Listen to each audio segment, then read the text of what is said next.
Welcome to Family History Mysteries, a podcast that tells the stories uncovered through family history research, the unexpected stories of everyday people. I am an avid family historian who has been compiling my family tree for over 15 years, with nearly 20,000 people recorded in my trees.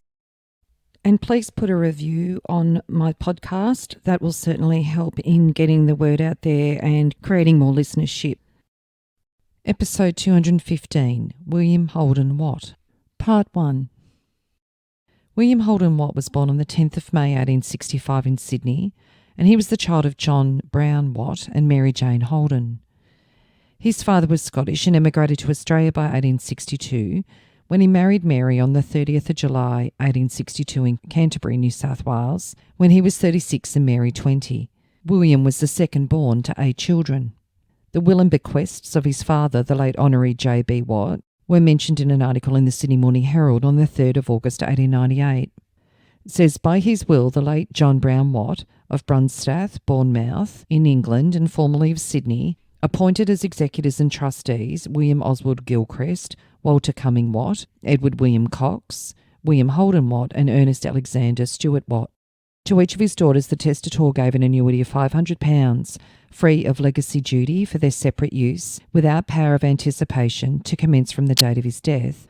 On the occurrence of the distribution, he bequeaths to his trustees or trustee, free of legacy duty, 3 several legacies of £15,000 each upon trust, to invest the sums as directed, and to hold in trust in favour of his 3 daughters. He devises and bequeaths to the trustees his half share or interest in the run or estate known as Goonell in New South Wales, his 9/20th share on an estate known as Gunningra in New South Wales, and his half share in Glenparry and Studley in Queensland, in trust for such of his sons as might survive him, and who have attained the age of 21 years, in equal shares as tenants in common. He also directed the residuary trust estate to be held in trust for his 6 children and gave instructions as to the mode of investment and ultimate distribution of the property. In the schedule to the will, the following legacies were made. To his brother, Charles Cumming Watt, £5,000. To his trustees to pay the income to his cousin, John Gilchrist of Sydney, during his life and after the death to his wife, and in the event of her death, in trust for any of the children, with the sum of £10,000. To the Prince Alfred Hospital, Sydney Infirmary, Home Visiting and Relief Society, the Randwick Asylum, Discharged Prisoners Aid Society, Hospital for Sick Children in Glebe, and the Nurses' Home in Sydney, in connection with the Prince Alfred Hospital, £250 each. To the Sydney Night Refuge and Soup Kitchen, £100. To the Ragged School, £150. William's mother, Mary Jane Holden, was born in Petersham, New South Wales in 1842. Her father, George Kenyon Holden, was born in England and was the son of a sugar refiner. George Holden studied law in England. He met leading writers and statesmen and travelled widely while helping Sir James Mackintosh with his book The History of England in 1830. He was admitted as a solicitor in England and in December 1831 arrived in Sydney. He was private secretary to the Governor, Sir Richard Burke, until 1837, and he also engaged in importing. He was a magistrate at Campbelltown in 1833 through to 1837 and became Crown Prosecutor in the Quarter Sessions, but resigned in December 1838 after the judges insisted that a barrister should hold the position. Within 5 years, his practice as a solicitor had become very successful. His clients included leading business and landed families. After 1843, he was a partner of H. Chambers and W. G. McCarthy. Mary's father's energy, intense conscientiousness and unswerving tenacity of purpose allowed him to pursue many interests. In 1849 to 1850 he was secretary to the Law Commission, and in 1849 served on the Board of National Education. From the 1840s he was closely associated with Sir Henry Parkes and other rising men. In 1851 to 1854 he was active in the Australasian League for the Abolition of Transportation. He worked for representative governments in the colony and assisted anti-squatter candidates at the elections in 1849 and 1856. He wrote pamphlets and letters to the press, and to the Mechanics School of Arts gave addresses on subjects such as, without education it was impossible for any democracy to exist. He was a free trader and he urged law reform and supported the abolition of state aid to religion. He promoted the introduction of the Torrens title system. After the 1862 Real Property Act set up the Land Titles Office, he gave up his lucrative practice to become a chief examiner of titles on the 1st of January 1863. He received a salary of £1,200 a year. This was then reduced in the December, and he threatened to resign. At the height of his influence in the 1860s, Holden was president of the Sydney Mechanics School of Arts, trustee of the New South Wales Savings Bank, a director of the Liverpool and London Fire and Life Insurance Company, and in 1864 to 1865 he was chairman of the National Schools Board. He was modest in business, cautious in politics, and pragmatic in argument and public service. He refused to lead popular movements on the principle that he wanted to avoid the clash of classes and of parties. He died at the age of 67 in Darlinghurst in April 1874, and he was survived by Mary's mother, Eliza Punett Clunes, née Mackenzie, and their 5 sons and 3 daughters. His estate came in at £10,000. So getting back to William Holden Watt. At the age of 15 in the 1881 census, he was a scholar boarding with James Alexander Cruikshank at Churchill, Harrow, Middlesex, England. By 1890, at the age of 24, he's listed in the Deniliquin Pastoral Times with having a holding at Hay called Howlong. In September 1891 in the Sydney Morning Herald, it says, "We, the undersigned, have this day admitted Mr. Charles Lethbridge Cowper and Mr. William Holden Watt as partners in our firm, which will continue business under the name Gilchrist, Watt and Company. A general business will be conducted at our present address in Bent Street, Sydney, while the shipping business will be continued at Young Street." On the 5th of November 1900 in the Wagga Wagga Advertiser from Hay, it says, "News was received this morning that Malaloo, the private residence of Mr. William Holden Watt of Howlong Station, 30 miles from Hay on the Murrumbidgee River, was totally destroyed by fire with all of its contents yesterday afternoon. Malaloo is 3 miles from the station homestead and was built largely of compressed paper. It was handsomely furnished and was only used by the owner on his periodical visits to the station. The buildings and the contents were insured." William Holden Watt died on the 2nd of May 1908 at sea from cardiac failure due to malaria. He was aged only 42 and he did not marry.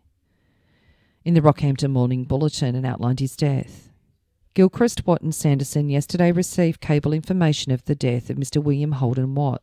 He died at sea on board the RMS Himalaya while on a homeward voyage between Colombo and Aden. The deceased was the eldest son of Mr. J.H. Watt, one of the original partners of the firm Gilchrist, Watt and Company, and nephew of Mr. W.C. Watt of that firm. He was born in Sydney and was educated at Harrow.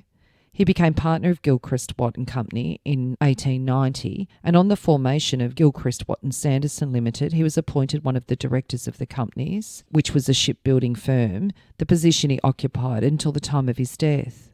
Although he did not associate himself very much with business, he had a remarkable grasp of affairs, and his views on any subject were worthy of greatest attention. He was extremely fond of all country pursuits and spent a good deal of time on his property at Howlong on the Murrumbidgee River. He was a keen sportsman, his favourite amusements being polo and hunting. About 18 months ago he undertook, in company with Mr. C. Learmonth, an exploring trip through eastern Central Africa, and he always spoke very modestly of his journey. It is understood that those who are acquainted with the dangers and difficulties of such a march considered it something of a feat. Unfortunately, it was during this trip that he contracted malaria, a recurrence which has brought about his untimely death. Mr. Watt was unmarried. Flags were flying at half-mast at various shipping offices in the city yesterday as a token of respect. His estate passed probate on the 2nd of October 1908 in London. On the 1st of August 1908 in the Sydney Australian Star, a big estate, the late William Holden Watt. Probate's been granted in the will of William Holden Watt, grazier of Howlong. The estate was sworn in at £67,395. The deceased, who was a grazier of Carrathul in New South Wales, died at sea on the 2nd of May. His last will was executed in March 1905, and by it he appointed his brothers, Walter Oswald Watt and Ernest Alexander Stewart Watt, and his uncle, Walter Cumming Watt, executors and trustees. He bequeathed £7,000 to his uncle, W.C. Watt.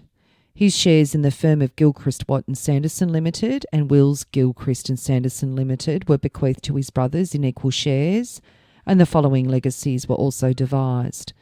£200 to his sister, Margaret Gilchrist, wife of W.H. Caldwell, £199 to his sister, Eliza Florence, wife of G. Caldwell, £200 to his sister Eleanor Mary Bethune, wife of Mayor H.A. Bethune.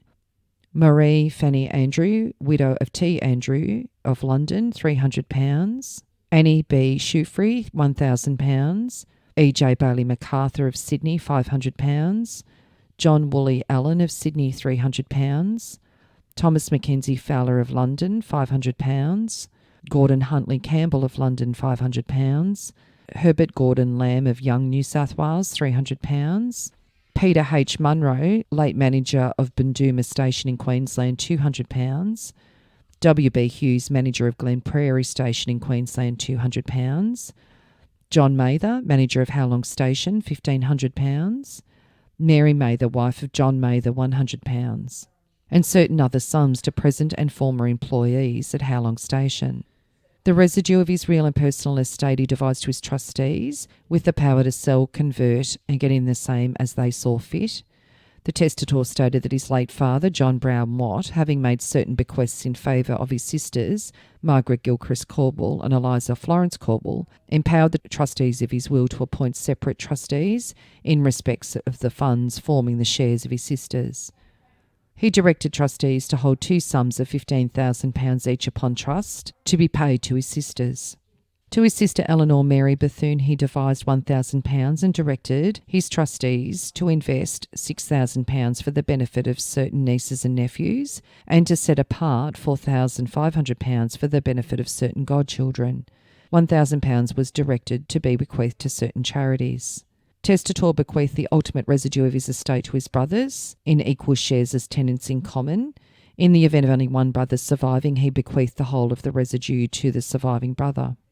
The deceased also desired that his body be cremated and his ashes buried close or beside the grave of his late father.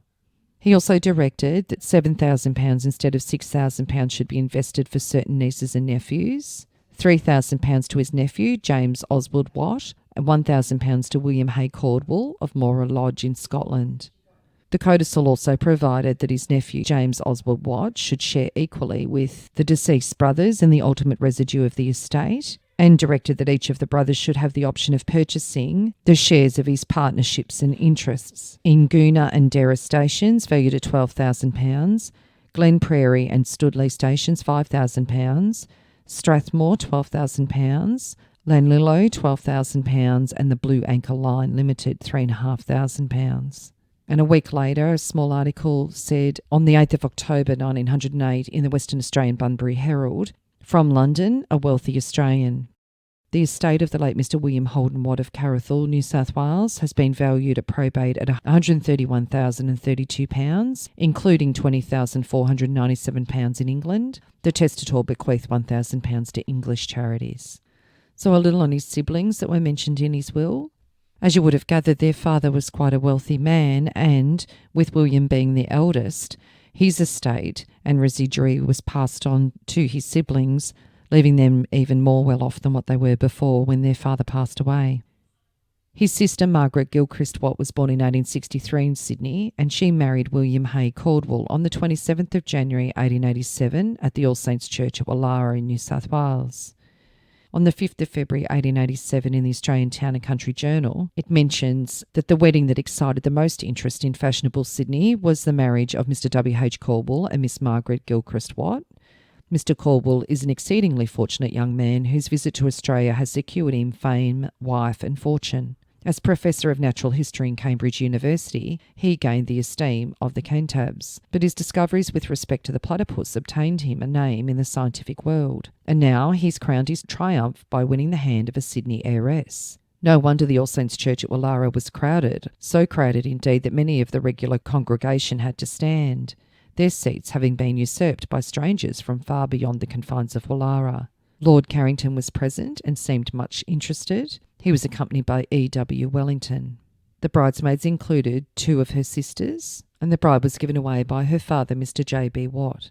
After the wedding, a large number of guests proceeded to Eynesbury, the residence of the bride's father, and it's understood the newly married pair will reside in Cambridge, where Mr. Caldwell will retain his position as Professor of Natural History. So they did live in England, and they had 4 children, and Margaret died on the 2nd of April 1954 at Inverness, Scotland, aged 91. His next sibling was Eliza Florence Watt. She was born on the 14th of August 1866 in Scotland. Eliza married Gordon Caldwell in January 1890 in Cambridge in the UK. Gordon was a paper maker, and in 1891 Eliza and Gordon were living with John, who was listed as a merchant. In the 1901 census, they were living in Edinburgh, Scotland, with their daughter Joan, who was 10, and a son Henry 4. A daughter Eleanor was also born in 1903. Eliza died on the 15th of September 1954 in London at the age of 88, and she was buried in Scotland. The next sibling was Eleanor Mary Watt, who was born on the 2nd of February 1870 in Sydney. She married Christian Frederick de Felby on the 27th of April 1892 at Bournemouth in Southampton, England, and on the 2nd of May 1892 in the Sydney Evening News, fashionable wedding in London. Lieutenant Christian de Felby of the 2nd Battalion of the Worcestershire Regiment was married today to Miss Eleanor Watt, youngest daughter of the Honorary J.B. Watt of Sydney. They married at St Peter's Church in Bournemouth, and it mentioned that Christian was the son of the late Captain Vagrant de Felby of the Royal Danish Navy. Another article also mentioned that Christian Frederick de Felby was formerly the Danish minister at London. Christian de Felby had his brother, Lieutenant Vigant William de Felby of the Prince of Wales Regiment at North Staffordshire, as his best man, and it says the bride was given away by her father. At the conclusion of the service, the reception was held at the private residence of the bride's family, the Manor House, and it says our readers may remember that it was at the residence of Madame de Felby, the bridegroom's mother, that the late Duke of Clarence proposed to and was accepted by Princess May of Teck. And Princess May of Teck became Queen Mary later on. The marriage of Eliza and Christian didn't last. They divorced in 1901 and Eliza went back to her maiden name. And then Eleanor married Henry Alexander Bethune in London in September 1902. They had a daughter in August 1903 and they lived in Scotland. Eliza died on the 25th of June 1955 at Fife, Scotland, aged 85, and there was notification of her death reported in the London Times. On June 25, 1955, at the Bridge of Erne Hospital, after an operation following a fall, Eleanor Mary Bethune, widow of Lieutenant Colonel H.A. Bethune of Nidey in Fife, and she had a private funeral. Another sibling was Ernest Alexander Stewart Watt, who was born in 1875 in Sydney.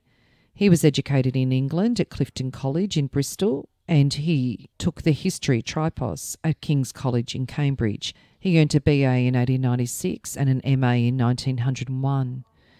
He came home on his father's death in 1897, and Ernest inherited a share in Llanillo Station up at Walgett. He married Annie Elizabeth Caroline Weston at St Mark's in Alexandria in New South Wales on the 3rd of April 1900. In 1901 they were living in London while Ernest was studying law, and they had 2 daughters, Pauline and Pamela. In 1911 he was working as a merchant. Ernest and Annie divorced in June 1911, and on the 8th of June 1911, in the Sydney Sun, it outlines the particulars. The Watt divorce case. Sydney businessman's lapses, wife secures a divorce. Mr Justice Gordon today concluded the hearing of the suit for divorce brought by Annie Elizabeth Caroline Watt against Ernest Alexander Stewart Watt on the grounds of adultery with Leslie Russell at Jameson Street, Sydney, and the Engadine Chambers in Elizabeth Street, Sydney. Benjamin Cook, private inquiry agent, said that in August 1910 he employed 3 men to watch a place known as Yanko in Jameson Street City. On the night of August 25th, the witness saw the respondent open the door with a latch key and go in. One of the witness's men, Butterfield, followed him in. 10 minutes later, the respondent came out with a lady whom the witness afterwards knew as Miss Russell. They went to Chinnery's Oyster Saloon in Hunter Street and left an hour later. They returned to the Yanko at 11 o'clock. The witness remained outside until 11:30 and the respondent had not come out then. The home was described as a free and easy house kept by a lady who let rooms. The witness gave evidence of having seen the respondent on another occasion enter a room at the Yanko occupied by Miss Russell. The next day, September the 9th, 1910, he saw the respondent come out of the Paris house and in company with another gentleman entered the premises known as Engadine Chambers in Elizabeth Street. The respondent opened the door with a latchkey. They stayed half an hour. On the 14th of September, the respondent went there again and left a few minutes later. Witness went in and found Miss Russell in a sitting room on the ground floor. On another occasion, the respondent left Engadine House with the lady and went to another place where they stayed till about midnight. They spent the night at Engadine House. His Honour said there was no doubt that the respondent had been guilty of the improprieties charged. He made a decree nisi for the dissolution of marriage, with the respondent to pay the costs of the suit. His Honour also made an order to alimony, maintenance and custody of the 2 children in accordance with the terms signed by counsel and filed in court.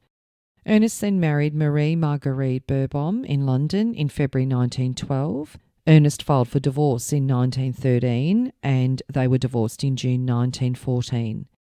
He then married Bertha Aidan Marion Campbell Brady in Guildford, England on the 23rd of June 1917.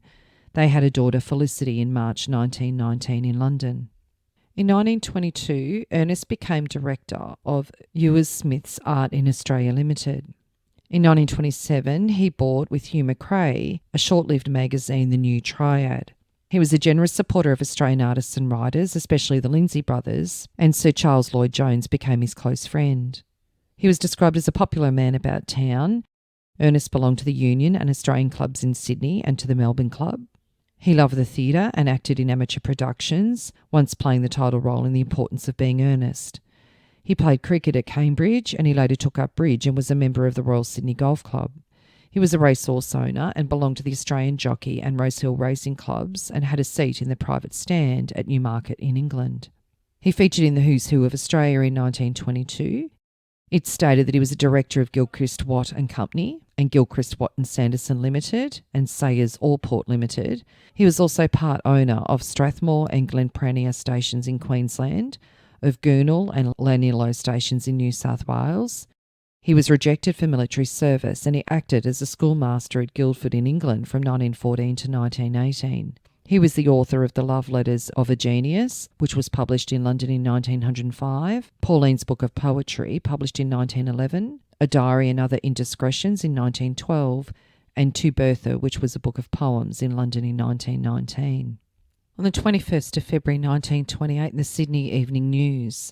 In the divorce court today, Mr Justice Davidson granted the application of Ernest Alexander Stewart Watt for an order against Bertha Marion Ada Campbell Watt, formerly Prowse, for the restitution of conjugal rights. The petitioner stated he was married to the respondent, whose maiden name was Brady, at the Registry Office in Guildford, England in 1917. In 1919, the petitioner and his wife came to Sydney, and they lived together until April 1923, when his wife, with his consent, returned to England. The petitioner made 2 trips to England, but she refused to come back to Sydney with him. The petitioner said his wife came to Sydney subsequently and he made every effort to see her without result. And 6 days later in the Sydney Truth, poet pleads for wife's return. Ernest Watt's warm letters draw cool replies from adored Bertha.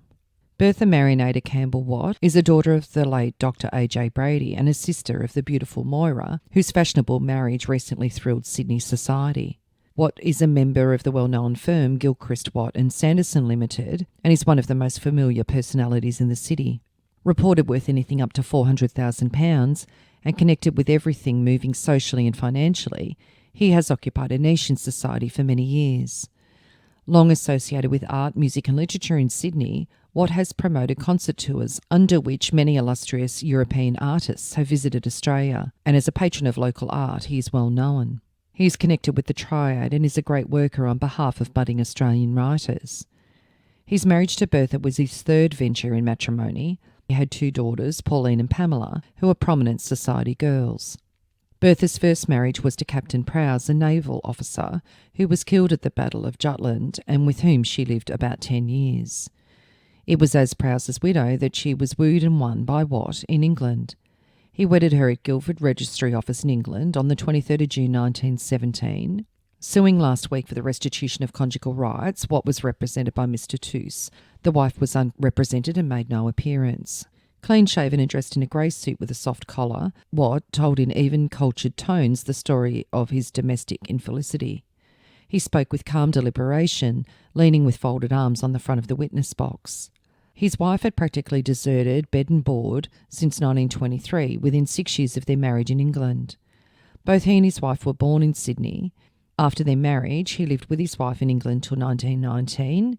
They came to Sydney and lived together till 1923, when the devil of domestic trouble poked his finger into their menage. I was married before I wedded Mrs. Prowse, said Mr. Watt, and I had a grown-up family. My daughter was living with us, and this fact led us to trouble as my wife manifested a somewhat jealous disposition. The wife intimated to me that she wanted to go to England, and after some pressure I agreed to let her go. After her arrival there, sometime in 1924, I went back for a trip and tried to induce her to return. I went to her flat, but she said it was not big enough for the two of us and that she'd obtained another one for me. That flat happened to be 2 miles away from her own. We did not live as man and wife after that, and after a while I came back to Sydney. From Sydney I wrote to her asking her to return home, but my invitation was not accepted. In 1926 I paid another visit to England to see if I could induce her to return to me. I saw her and asked her to return. It was hopeless, as I knew before I left that she had no intention of returning to me. I wrote quite a number of letters to her on this topic. I did not keep copies of all of my letters, but I wrote one to her in 1937 when I was in England. And the letter read, "Bertha, my dear, you have been your old sweet self to me lately, and I hated saying goodbye, but tonight more than I can say. I don't cavil at your going away, for I know you want a complete rest before you start packing for Malta, and I know too that I shall be busy during the next few days, that I should not be able to see very much of you here. I do ask you, though, before I sail, to give me some assurance that you will come out and join me in Sydney during the year, and once again live with me as my wife. If you will do so, I promise that I will do anything in my power to make you happy.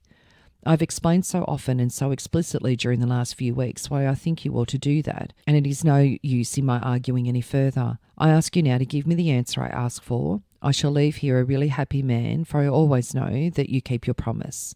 Very affectionately, Ernest A.S. Watt." He got an answer the next day. "My dearest Ernest, I received your letter this morning. You say I have been my old self when you have seen me lately, but as I pointed out several times, it is a very different thing meeting occasionally for lunch or dinner than it is being under the same roof and living as man and wife. I should be only too glad if I thought it even possible for us to make a fresh start, but I'm quite convinced that it would be a failure. I hate to hurt you, but I must make it definitely clear that I can never come back to you. Yours, Bertha." Mr. Watt said that he'd written further letters to his wife without result. Then he started restitution proceedings, and his wife was served the petition in Malta. Recently he got word, in quite a roundabout way, that Mrs. Watt was in Sydney. It was said that she'd come out to attend the wedding of her sister, Moira Brady, but he said that she came out in connection with the death of her father, the late Dr. Brady. I cabled her that her father was dead, and she came out. I wrote to her in October 1927 and received the following reply. Taj Mahal Hotel at Bombay, 7th of November 1927. "My dearest Ernest, I got your letter of October the 1st a few days ago. I am sorry to hurt you, but I have said many times before that it's quite impossible for me to go back to you. My only reason for coming to Australia is because I felt I could be a help to my mother. She would be terribly upset if she were left alone when Moira married, and besides, I hope to be able to make her settle her business affairs and bring her back to England with me as soon as possible. Thank you for the cables you sent to me about poor old Daddy. Eddie and I catch the Arama at Colombo on the 2nd of December. I shall stay with Mother at Crevenna or wherever else she may be living when I arrive. Again, I repeat, I am sorry to hurt you by refusing to go back to you, but I'm utterly convinced at the impossibility of you and I ever living together happily. Yours, Bertha." Watt said that he wrote to his wife at Adelaide, Melbourne and Sydney asking her to rejoin him, but without success. Her solicitor told him that if he cared, a meeting with her would be arranged, but he did not accept the suggestion. He had made no effort to see his wife in Sydney. Mr. Tooze asked, "Is there any reason why your wife should refuse to live with you?" He said, "No, there is no reason for her to desert our home." His Honour was satisfied with the case made out by the husband. The husband had done everything possible to induce his wife to return. Mrs. Watt was ordered to return to her home and her husband within 21 days, or take the consequences of her refusal.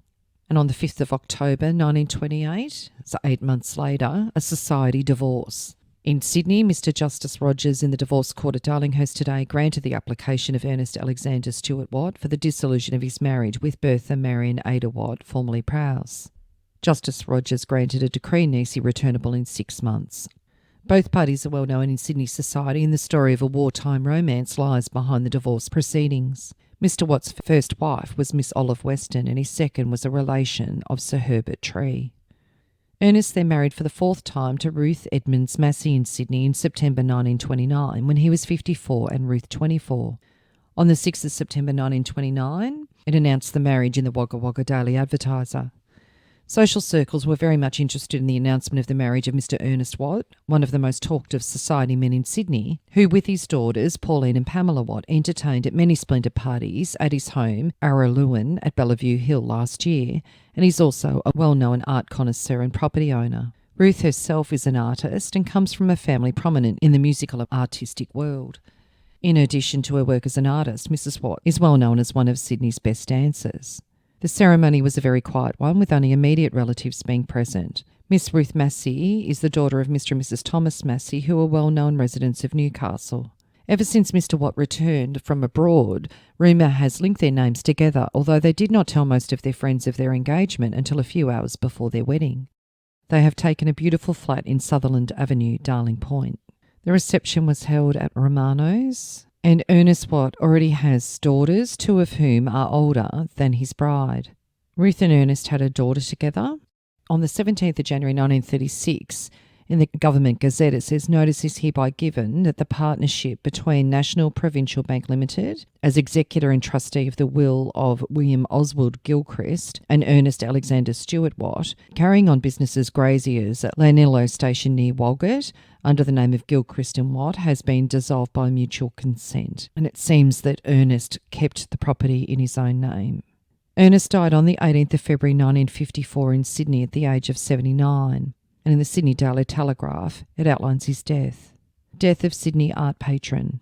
Mr. Ernest Alexander Stewart Watt, who died in Sydney yesterday, was one of Sydney's leading patrons of the arts. He was an avid collector of good paintings and a staunch supporter of Australian artists and writers. He was associated with the late Sidney Ure Smith in the production of The Art of Australia and also founded the magazine The New Triad.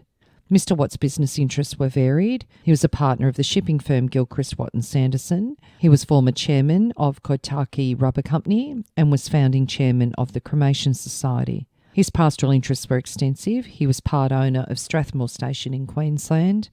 Mr. Watt was born in the famous old mansion Oriana at Macleay Street and was educated at Clifton. He attended King's College at Cambridge. Several authors, including Harry Hodgson and Arnold Haskell, dedicated books to Mr. Watt. Sir Charles Lloyd-Jones, an old friend of Mr. Watt's, said last night, "The world is poorer without Ernest Watt. He was a kind and generous man and always ready to assist those in trouble. We've lost a very wonderful citizen." Mr. Watt is survived by his widow and a daughter, Mrs. Lawrence Street, and by 3 other daughters, Mrs. Richard Vernon, Mrs. Richard Pedder, and Miss Pauline Watt. Ernest was described as 5'10", with light brown hair and blue eyes, and spoke with a quiet and pleasant drawl, and he moved with a leisurely gait as though time was no object. He was immensely vague, preoccupied and unpredictable, but he was capable of flashes of anger. His personality baffled Leon Gellert, who said, though, he was very, very fond of him. In part 2, I'll be covering the rest of the siblings, which includes his brother Walter Oswald Watt, known as Oswald, who proved to be quite an interesting man. If you are interested in sharing your story on my podcast Family History Mysteries, please go to my Facebook page and send me a message. If you would like some assistance in filling in the gaps in your family tree to see what mysteries you solve, please get in touch. And don't forget, you can have early access to episodes by subscribing, and you'll also gain access to bonus episodes.